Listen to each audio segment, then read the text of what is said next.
I have a co-host now. He's on the phone, but I'm gonna segue to him in a second. But I got two questions in the chat Yeah. that they wanted to ask you. Is there can you be pro-black and Christian? And can you elaborate on like black businesses that like how do you support black people in general? Can you be pro-black and Christian? I think being Christian handles everything. And if Interesting. if you just, and again, Christianity's my religious Sure. thing. Maybe to me, if you want to be Buddhist or pursue some other religion or whatever, just submit to a higher power.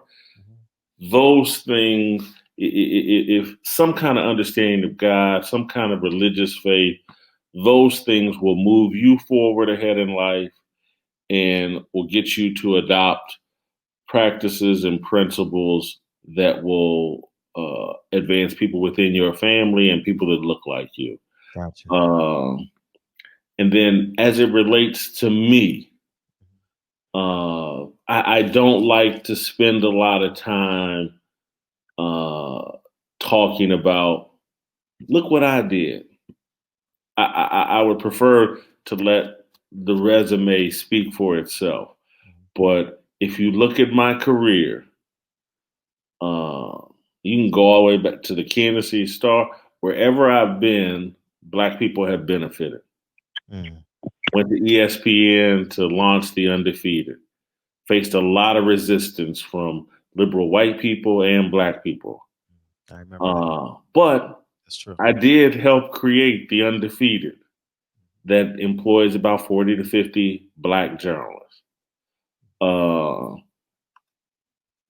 If you look at me transitioning over to Fox Sports Television, I created the blackest sports show on TV. I did that.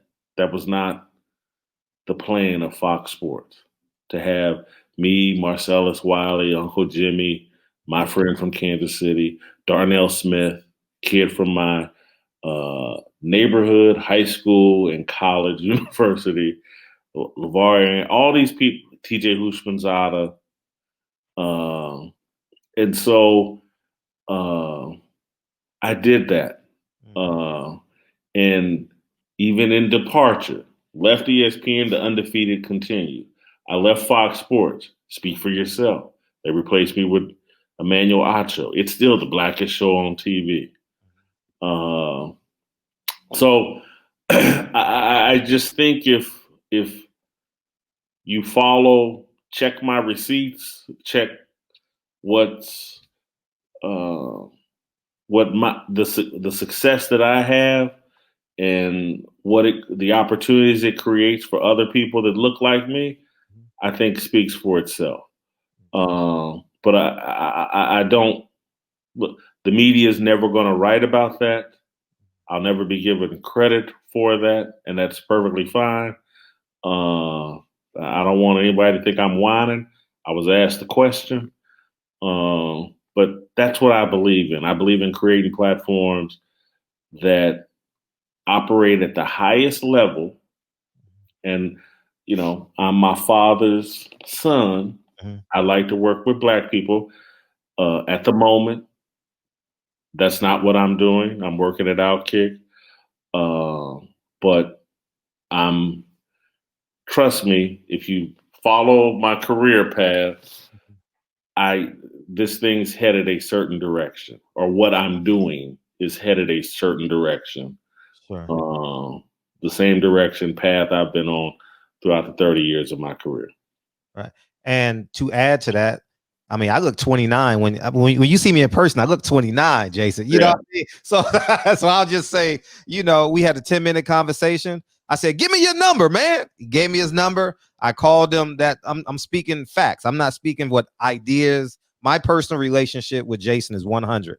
And I called him at the beginning of the pandemic. I called you at 12 o'clock. You was on the show at 9. You understand? We called you.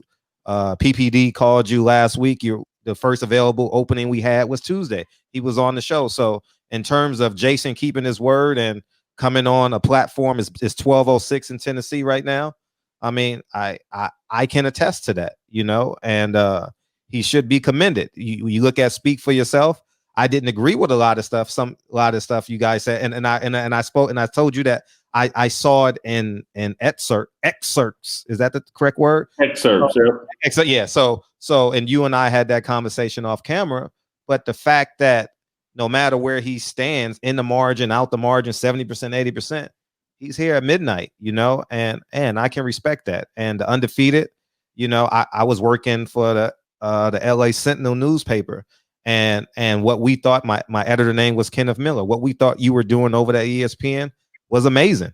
You know, I mean, leveraging who you are to get these young kids from all parts of the country to go in and be journalists. So that should be commended. You know, I mean, I wish they had something like that. Maybe I should do that, you know, as Barbershop Conversations expands, you know.